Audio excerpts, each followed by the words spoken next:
ಜಿ5 ಇರುವಾಗ ನೀವು ನಿಮ್ಮ ನೆಚ್ಚಿನ ಶೋಗಳನ್ನ ಎಂದಿಗೂ ಮಿಸ್ ಮಾಡಿಕೊಳ್ಳುವುದಿಲ್ಲ. ಅದು ಸಂಪೂರ್ಣ ಉಚಿತವಾಗಿ. ಕೆಫೆ ಚೆನ್ನಾಗಿ ನಡೀತಾ ಇದೆ. 30 ಜನ ಸ್ಟಾಫ್ ಇದ್ದಾರೆ. ಆಫೀಸ್ ಕಡೆ ಹೋಗ್ತಾ ಇಲ್ವಾ ಅಣ್ಣ ನೀನು? ಇಲ್ಲ ಕಣ, ನಿನಗೆ ಹಾಗಾದ್ಮೇಲೆ ನನಗೆ ಯಾವುದರಲ್ಲೂ ಆಸಕ್ತಿ ಇರಲಿಲ್ಲ. ಕೆಫೆಲಿ ಅಡುಗೆ ಮಾಡೋದು, ಕುಕ್ರಿ ಶೋ ಮಾಡೋದು ಅಂತ ಸ್ವಲ್ಪ ಗೆಲುವಾಗಿರ್ತಿದ್ದೆ. ಆಫೀಸ್ ಕೆಲಸನ ಅವಿನೇ ನೋಡ್ಕೊಳಕ್ಕೆ ಶುರು ಮಾಡ್ದೆ. ಆಮೇಲೆ ಇವಾಗಿನ ಮಕ್ಕಳು ನಮ್ಮ ಥರ ಅಲ್ಲ, ತುಂಬ ಫಾಸ್ಟಾಗಿರ್ತಾರೆ. ಈಗ ಅಭಿನೂ ಬಿಸ್ನೆಸ್ಸಲ್ಲಿ ಇನ್ವಾಲ್ವ್ ಆಗ್ತಿದ್ದಾನೆ. ಆಮೇಲೆ ಎಲ್ಲದಕ್ಕಿಂತ ಹೆಚ್ಚಾಗಿ ಶಾರ್ವರಿನೂ ನೋಡ್ಕೋತಾಳೆ.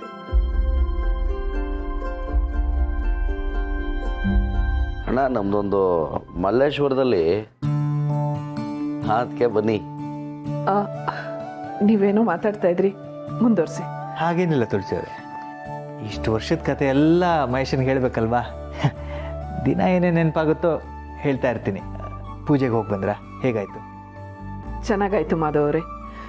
ನಿಮಗೆ ಗೊತ್ತಾ, ಪಾಪು ಬೋಣಿ ಅಂತ ನನ್ನೊಂದು ರೌಂಡ್ ಹಾಕಿಸ್ಕೊಂಡು ಬಂದ. ಎಲ್ಲರೂ ಖುಷಿಯಾಗಿದ್ರು, ನನಗೂ ತುಂಬ ಖುಷಿ ಆಯಿತು.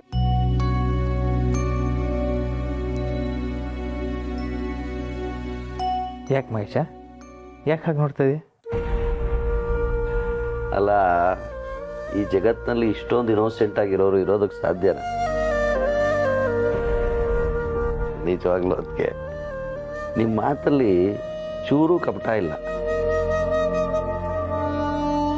ಅಣ್ಣ ನನಗೊಂದು ಕುತೂಹಲ, ನೀವಿಬ್ರು ಫಸ್ಟ್ ಎಲ್ಲಿ ಮೀಟ್ ಮಾಡಿದ್ರಿ? ಕೆಫೆಲಿ.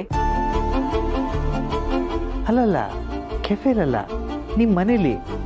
ನಾನು ನಿಮ್ಮ ಮನೆಗೆ ಬಂದಿದ್ದೆ ಅವತ್ತು. ನಿಮ್ಮ ಮನೆಗೆ ಬಂದಾಗ ನೀವು ಹಸಿರು ಕಲರ್ ಸೀರೆ, ಅದಕ್ಕೆ ಮೆರೂನ್ ಬಾರ್ಡರ್ ಇತ್ತು, ಅದನ್ನು ಹುಟ್ಟಿದ್ರಿ. ನಿಮಗೆ ನನ್ನ ನೋಡಿ ಆಶ್ಚರ್ಯ ಆಗೋಯ್ತು. ಯಾಕೆಂದರೆ ನೀವು ಟಿ ವಿಲಿ ನಂದೇ ಪ್ರೋಗ್ರಾಮ್ ನೋಡ್ತಾ ಇದ್ರಿ. ಆಮೇಲೆ ನಾನು ನಿಮ್ಮ ಹತ್ರ ನೀರು ಕೇಳಿದ್ರೆ ನೀವೇ ತಗೊಂಡು ಕುಡಿದ್ಬಿಟ್ರಿ. ಹೌದಲ್ಲ? ನೋಡಿದ್ರ ನಮ್ಮ ಅಣ್ಣನ ಎಲ್ಲ ನೆನ್ಪಿಟ್ಕೊಂಡಿದ್ದಾನೆ. ಓಹ್ ಜನಾರ್ದನ್, ಹೇಳು ಜನಾರ್ದನ್. ಹೇ ಮಾಧವ, ನಂದಗಿರಿಯಿಂದ ವಾಪಸ್ ಬಂದ್ರಂತೆ, ಇನ್ ತಯಾರಿ ಶುರು ಮಾಡೋಣ ಅಲ್ವಾ? ಖಂಡಿತ, ನಾವೀಗ ಅದನ್ನೇ ಮಾತಾಡ್ತಾ ಇದ್ವಿ. ನಮ್ಮ ಮನೆಗೆ ಮ್ಯಾರೇಜ್ ಕಾರ್ಡ್ ಬಂದಾಯ್ತು, ನಾನು ಇನ್ವೈಟ್ ಮಾಡಕ್ ಶುರು ಮಾಡ್ತೀನಿ. ಓ ಹೌದಾ? ನಮಗೆ ನಾಳೆ ಸಿಗುತ್ತೆ, ನಾವು ನಾಳೆಯಿಂದ ಶುರು ಮಾಡ್ತೀವಿ. ಓಕೆ ಮಾಧವ, ಆದಷ್ಟು ಬೇಗ ತಯಾರಿ ಎಲ್ಲ ಮುಗಿಲಿ, ಅದನ್ನು ಹೇಳೋಣ ಅಂತಾನೆ ಫೋನ್ ಮಾಡಿದ್ದು ನಾನು. ಆಯಿತು ಜನಾರ್ದನ್. ಅಂತೂ ಮಗನ ಮದುವೆ ಕೆಲಸ ಶುರು ಆಯ್ತು. ಹೋಗೋಣ. ಮದ್ವೆಲಿ ನೀವು ಓಡಾಡ್ತಿರಲ್ಲ ಅನ್ನೋದೇ ನಮ್ಗೆಲ್ರಿಗೂ ಮತ್ತಷ್ಟು ಖುಷಿ.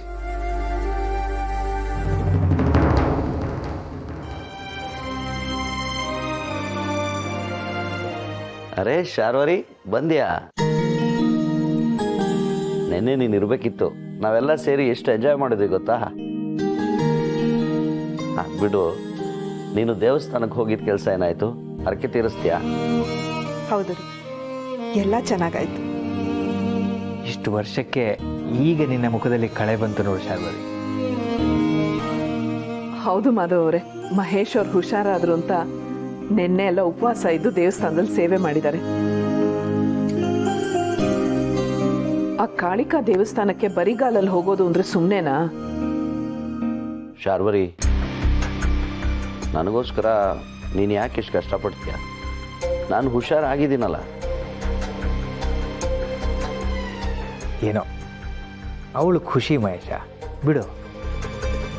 ಅವಳು ಇಷ್ಟು ವರ್ಷ ಎಷ್ಟು ಕಷ್ಟಪಟ್ಟಿದ್ದಾಳೆ ನಿನಗೆ ಗೊತ್ತಿಲ್ಲ.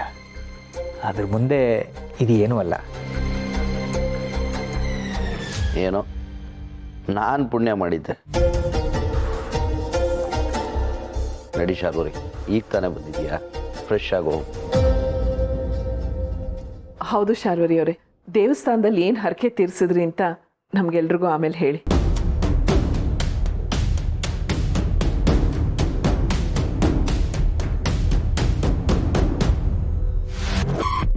ಭಾವ, ನಾನು ಹೋಗಿದ್ದು ಹರಕೆ ತೀರ್ಸೋಕಲ್ಲ, ನೀನ್ ಸರ್ವನಾಶ ಮಾಡಿದವ್ರ ಬದುಕನ್ನ ಹತ್ತಿರದಿಂದ ನೋಡ್ಕೊಂಡು ಬರೋದಕ್ಕೆ. ಅಷ್ಟೆಲ್ಲ ಮಾಡಿ ನೀನು ನಿನ್ನ ಹೆಂಡತಿ ಮಕ್ಕಳು ಅದು ಹೇಗೆ ನೆಮ್ಮದಿಯಿಂದ ಇರ್ತೀರ? ನಿಮ್ಮ ಜೀವನನೂ ಸರ್ವನಾಶ ಮಾಡೋದೇ ಈ ಶಾರ್ವರಿ ಗುರಿ.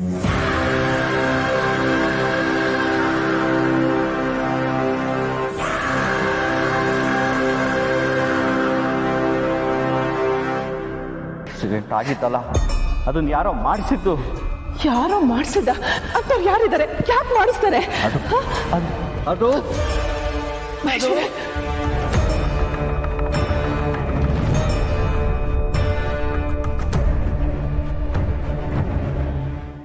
ಶಾರ್ವರಿ ಅವರೇ, ಮಹೇಶ್ ಅವ್ರು ಹುಷಾರಾಗಿದ್ದು ಒಂದು ಪವಾಡನೇ. ನನಗಂತೂ ಇದೆಲ್ಲ ಕನಸು ಅಂತ ಅನ್ನಿಸ್ತಾ ಇದೆ. ಇದರಿಂದ ನಿಮ್ಗೆ ಎಷ್ಟು ಖುಷಿಯಾಗಿದೆ ಅಂತ ನನಗೆ ಗೊತ್ತು. ಏನು ವಿಷಯ? ಅಲ್ಲ, ಏನಿಲ್ಲ. ಮೊನ್ನೆ ಮಹೇಶ್ ಅವರು ಬೀಳೋದಕ್ಕೆ ಮುಂಚೆ ಆಕ್ಸಿಡೆಂಟು ಆಗಿದ್ದಲ್ಲ, ಆಕ್ಸಿಡೆಂಟ್ ಯಾರೋ ಮಾಡಿಸಿದ್ದು ಅಂತ ಏನೋ ಹೇಳ್ತಾ ಇದ್ರಲ್ಲ. ಜೊತೆಗೆ ಆ ಚಂದ್ರಕಾಂತ ಹೇಳಿದ ಕೇಳಿದ್ಮೇಲೆ ಆ ಆಕ್ಸಿಡೆಂಟ್ ಆಗಿದ್ದಲ್ಲ ಮಾಡಿಸಿದ್ದು ಅಂತ ನನಗೆ ಅನ್ನಿಸ್ತಾ ಇದೆ. ನಿಮಗೂ ಹಾಗೆ ಅನ್ನಿಸ್ತಿಲ್ವಾ?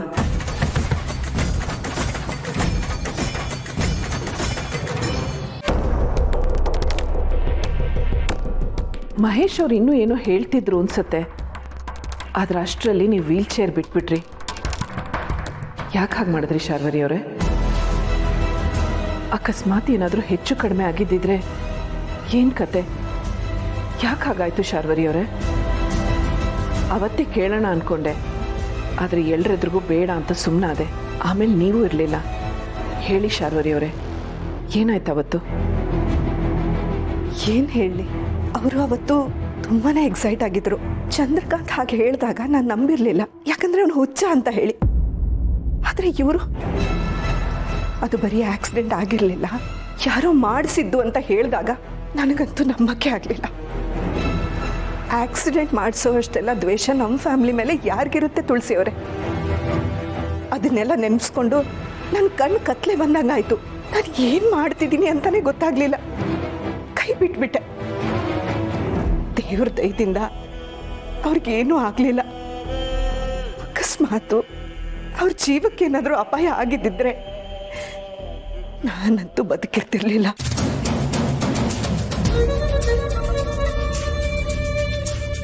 ಸಮಾಧಾನ ಮಾಡ್ಕೊಳ್ಳಿ ಶಾರ್ವರಿ ಅವರೇ, ನಿಮ್ಮ ಕಾಳಜಿ ನನಗೆ ಅರ್ಥ ಆಗತ್ತೆ. ನೀವು ಹಾಗೆ ವೀಲ್ ಚೇರ್ ಕೈ ಬಿಟ್ಟಿದ್ದಕ್ಕೆ ತಾನೇ ಮಹೇಶ್ ಅವ್ರು ಹುಷಾರಾಗಿದ್ದು. ನೀವು ಮಾಡಿದ ಪುಣ್ಯದ ಫಲ ಅನ್ಕೊಳ್ಳಿ. ಆದರೂ ಈ ಆಕ್ಸಿಡೆಂಟ್ ಹಿಂದೆ ಏನೋ ರಹಸ್ಯ ಇದೆ ಅನ್ಸುತ್ತೆ ಶಾರ್ವರಿ ಅವರೇ. ನಾವೆಲ್ಲರೂ ಸೇರಿ ಇದನ್ನು ಪತ್ತೆ ಮಾಡಬೇಕು. ಆಗ್ಲಾದರೂ ಮಾಧವ್ ಅವ್ರ ಪಾಪ ಪ್ರಜ್ಞೆ ಕಮ್ಮಿ ಆಗತ್ತೆ.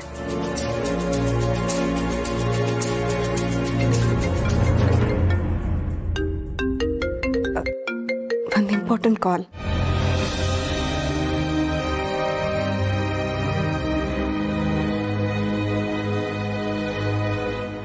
ZEE5 ಆಪ್ ಡೌನ್ಲೋಡ್ ಮಾಡಿ ಎಲ್ಲಾ ಸಂಚಿಕೆಗಳನ್ನು ಸಂಪೂರ್ಣ ಉಚಿತವಾಗಿ ನೋಡಿ.